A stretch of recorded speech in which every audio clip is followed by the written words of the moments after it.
أعوذ بالله من الشيطان الرجيم. بسم الله الرحمن الرحيم. الحمد لله الذي أنزل على عبده الكتاب ولم يجعل له عوجا قيما لينذر بأسا شديدا من لدنه ويبشر المؤمنين الذين يعملون الصالحات أن لهم أجرا حسنا ماكثين فيه أبدا وينذر الذين قالوا اتخذ الله ولدا ما لهم به من علم ولا لآبائهم كبرت كلمة تخرج من أفواههم إن يقولون إلا كذبا فلعلك باخع نفسك على آثارهم إن لم يؤمنوا بهذا الحديث أسفا. إنا جعلنا ما على الأرض زينة لها لنبلوهم أيهم أحسن عملا وإنا لجاعلون ما عليها صعيدا جرزا. أم حسبت أن أصحاب الكهف والرقيم كانوا من آياتنا عجبا إذ أوى الفتية إلى الكهف فقالوا ربنا آتنا من لدنك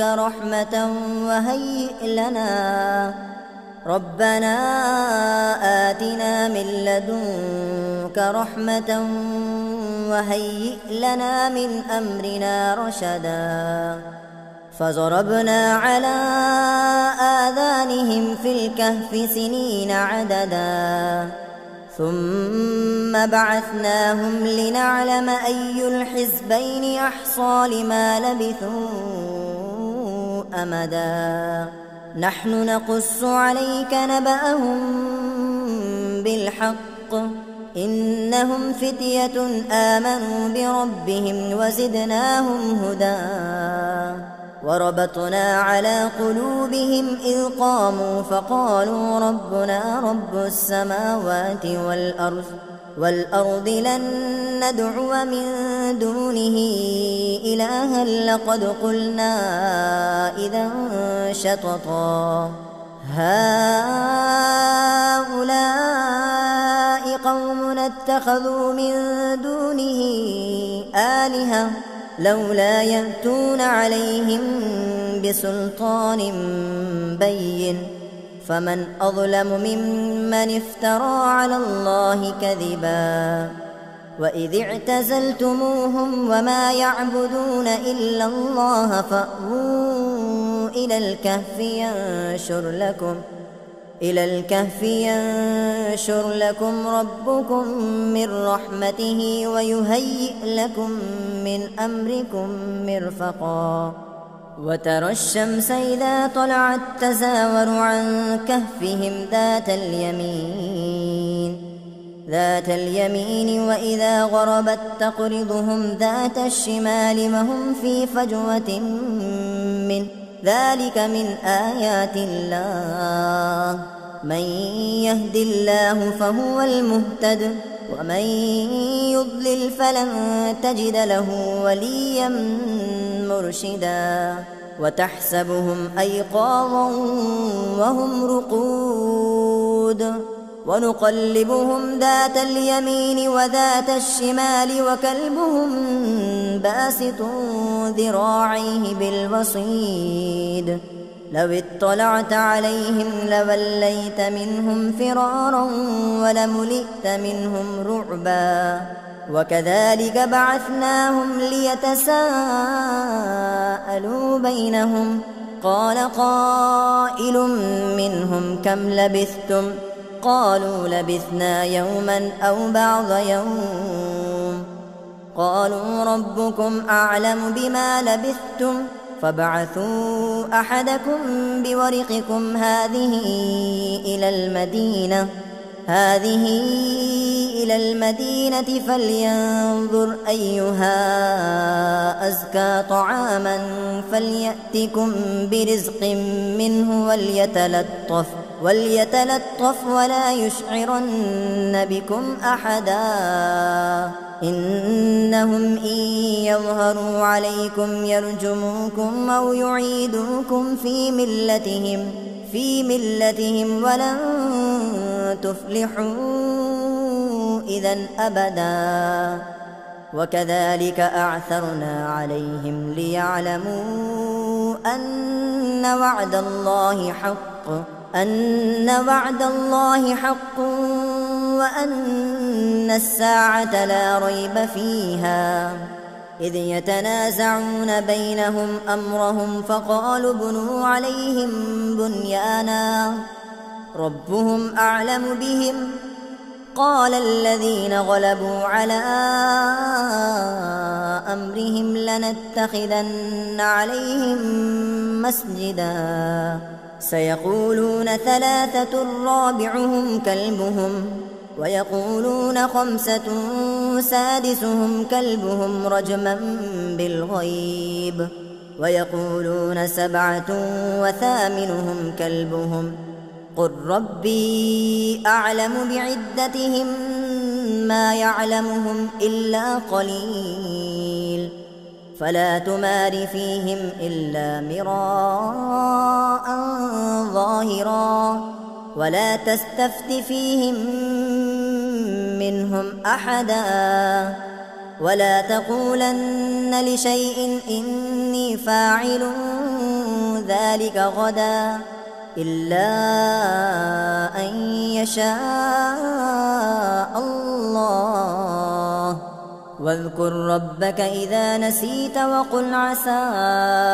أن يهديني ربي لأقرب من هذا رشدا ولبثوا في كهفهم 300 سنين وازدادوا 9 قل الله أعلم بما لبثوا له غيب السماوات والأرض أبصر به وأسمع ما لهم من دونه من ولي ولا يشرك في حكمه أحدا واتل ما أوحي إليك من كتاب ربك لا مبدل لكلماته ولن تجد من دونه ملتحدا واصبر نفسك مع الذين يدعون ربهم بالغداة والعشي يريدون وجهه ولا تعد عيناك عنهم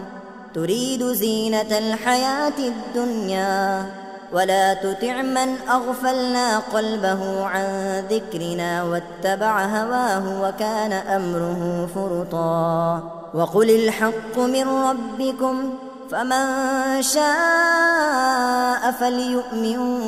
ومن شاء فليكفر إنا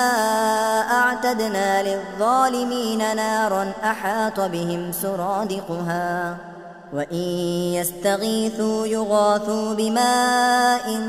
كالمهل يشوي الوجوه بئس الشراب وساءت مرتفقا إن الذين آمنوا وعملوا الصالحات إنا لا نضيع أجر من أحسن عملا أولئك لهم جنات عدن تجري من تحتهم الأنهار يحلون فيها من أساور من ذهب ويلبسون ثيابا خضرا من سندس واستبرق متكئين فيها على الأرائك نعم الثواب وحسنت مرتفقا واضرب لهم مثل الرجلين جعلنا لأحدهما جنتين من أعناب وحففناهما بنخل وحففناهما بنخل وجعلنا بينهما زرعا كلتا الجنتين آتت أكلها ولم تظلم منه شيئا وفجرنا خلالهما نهرا وكان له ثمر فقال لصاحبه وهو يحاوره أنا أكثر منك مالا وأعز نفرا ودخل جنته وهو ظالم لنفسه قال ما أظن أن تبيد هذه أبدا وما أظن الساعة قائمة ولئن رددت إلى ربي لأجدن خيرا منها منقلبا قال له صاحبه وهو يحاوره أكفرت بالذي خلقك من تراب ثم من نطفة ثم سواك رجلا لكن هو الله ربي ولا أشرك بربي أحدا ولولا إذ دخلت جنتك قلت ما شاء الله لا قوة إلا بالله إن ترني أنا أقل منك مالا وولدا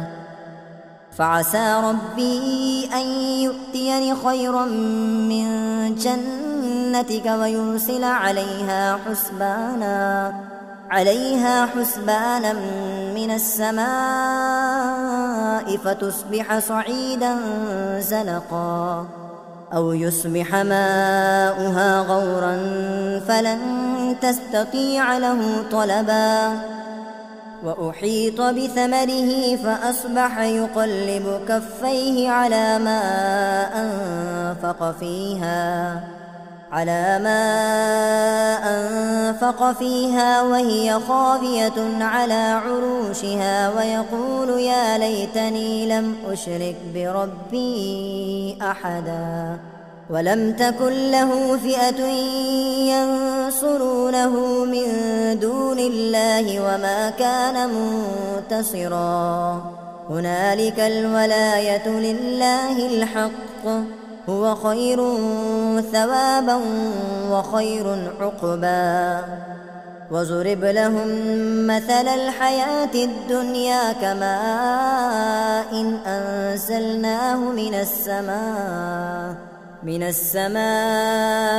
فاختلط به نبات الأرض فأصبح هشيما تذروه الرياح وكان الله على كل شيء مقتدرا المال والبنون زينة الحياة الدنيا والباقيات الصالحات خير عند ربك ثوابا وخير أملا ويوم نسير الجبال وترى الأرض بارزة وحشرناهم فلم نغادر منهم أحدا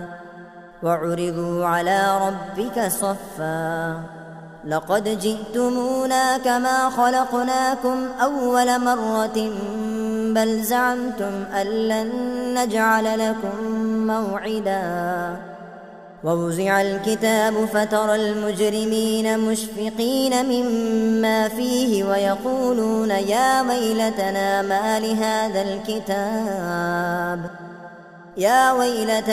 ما لهذا الكتاب لا يغادر صغيرة ولا كبيرة إلا أحصاها ووجدوا ما عملوا حاضرا ولا يظلم ربك أحدا وإذ قلنا للملائكة اسجدوا لآدم فسجدوا إلا إبليس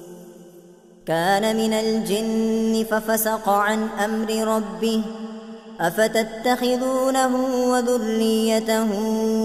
أولياء من دوني وهم لكم عدو بئس للظالمين بدلا ما أشهدتهم خلق السماوات والأرض ولا خلق أنفسهم وما كنت متخذ المضلين عضدا ويوم يقول نادوا شركائي الذين زعمتم فدعوهم فلم يستجيبوا لهم وجعلنا بينهم موبقا ورأى المجرمون النار فظنوا أنهم مواقعوها ولم يجدوا عنها مصرفا ولقد صرفنا في هذا القرآن للناس من كل مثل وكان الإنسان أكثر شيء جدلا وما منع الناس أن يؤمنوا إذ جاءهم الهدى ويستغفروا ربهم إلا أن تأتيهم سنة الأولين أو يأتيهم العذاب قبلا وما نرسل المرسلين إلا مبشرين ومنذرين ويجادل الذين كفروا بالباطل ليدحضوا به الحق واتخذوا آياتي وما أنذروا هزوا ومن أظلم ممن ذكر بآيات ربه فأعرض عنها ونسي ما قدمت يداه إنا جعلنا على قلوبهم أكنة أن يفقهوه وفي آذانهم وقرا وإن تدعهم إلى الهدى فلن يهتدوا إذن أبدا وربك الغفور ذو الرحمة لو يؤاخذهم بما كسبوا لعجل لهم العذاب بل لهم موعد لن يجدوا من دونه موئلا وتلك القرى أهلكناهم لما ظلموا وجعلنا لمهلكهم موعدا وإذ قال موسى لفتاه لا أبرح حتى أبلغ مجمع البحرين أو أمضي حقبا فلما بلغا مجمع بينهما نسيا حوتهما فاتخذ سبيله في البحر سربا فلما جاوزا قال لفتاه آتنا غداءنا لقد لقينا من سفرنا هذا نصبا قال أرأيت إذ أوينا إلى الصخرة فإني نسيت الحوت وما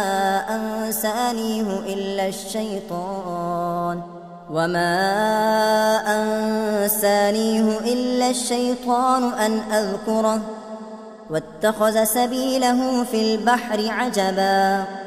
قال ذلك ما كنا نبغي فارتدا على آثارهما قصصا فوجدا عبدا من عبادنا آتيناه رحمة من عندنا وعلمناه من لدنا علما قال له موسى هل أتبعك على أن تعلمني مما علمت رشدا قال إنك لن تستطيع معي صبرا وكيف تصبر على ما لم تحط به خبرا قال ستجدني إن شاء الله صابرا ولا أعصي لك أمرا قال فإن اتبعتني فلا تسألني عن شيء حتى أحدث لك منه ذكرا فانطلقا حتى إذا ركبا في السفينة خرقها قال أخرقتها لتغرق أهلها لقد جئت شيئا إمرا قال ألم أقل إنك لن تستطيع معي صبرا قال لا تؤاخذني بما نسيت ولا ترهقني من أمري عسرا. فانطلقا حتى إذا لقيا غلاما فقتله. قال أقتلت نفسا زكية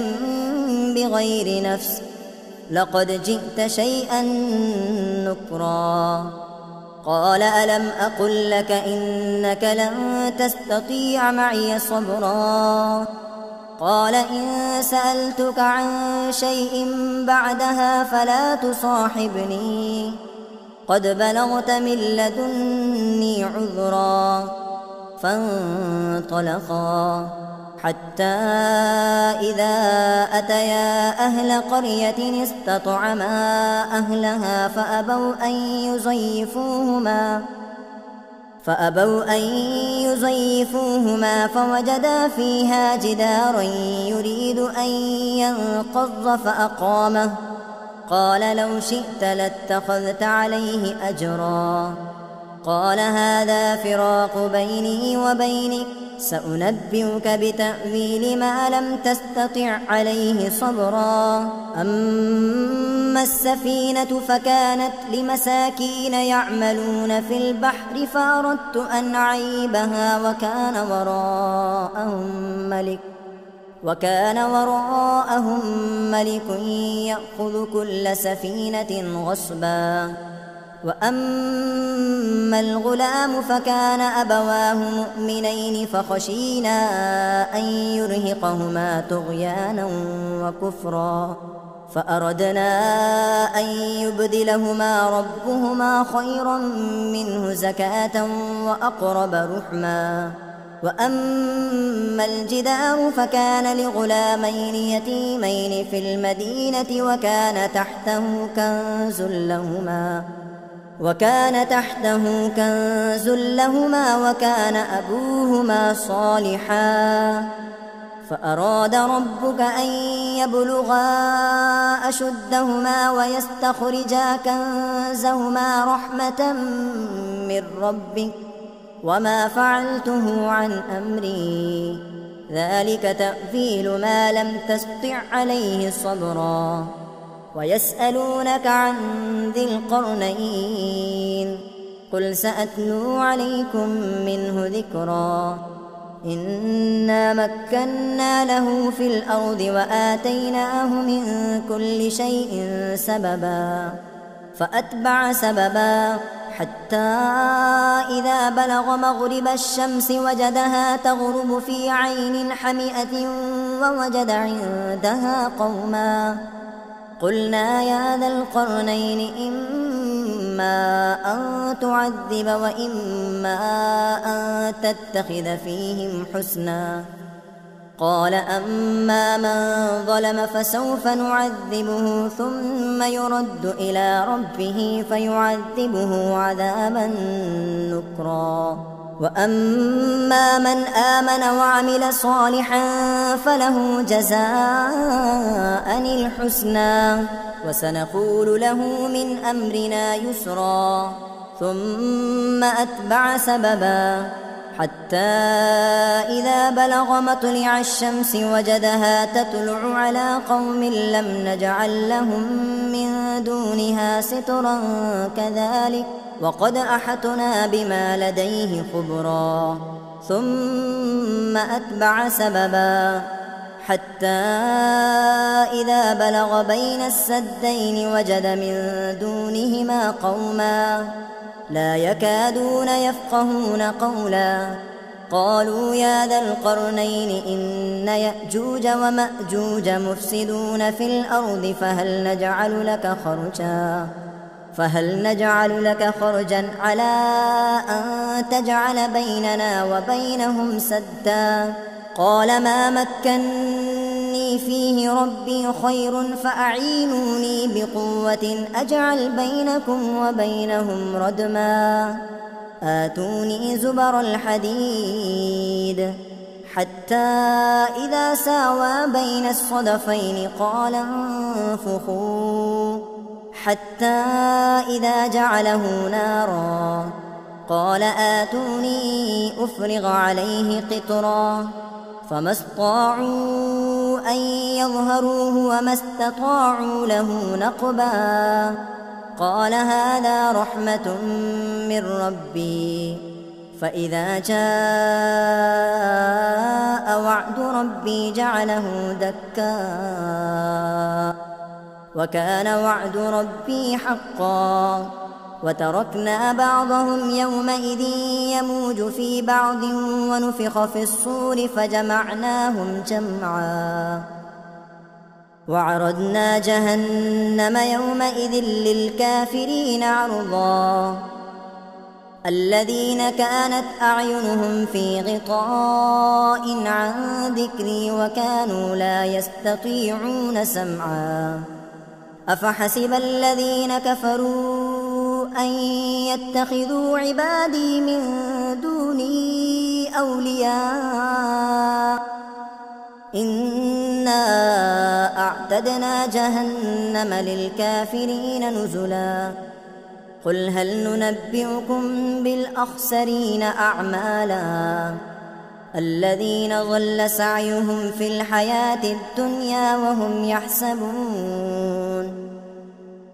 الحياة الدنيا وهم يحسبون أنهم يحسنون صنعا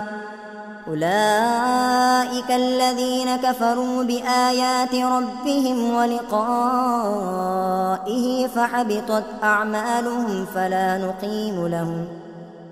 فلا نقيم لهم يوم القيامة وزنا ذلك جزاؤهم جهنم بما كفروا واتخذوا آياتي ورسلي هزوا إن الذين آمنوا وعملوا الصالحات كانت لهم جنات الفردوس نزلا خالدين فيها لا يبغون عنها حولا قل لو كان البحر مدادا لكلمات ربي لنفد البحر قبل أن تنفد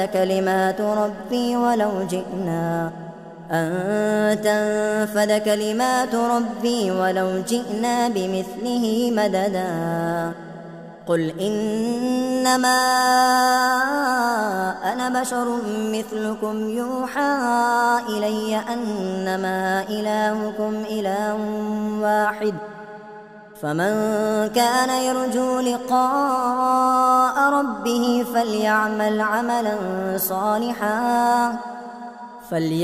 عملا صالحا ولا يشرك بعبادة ربه أحدا.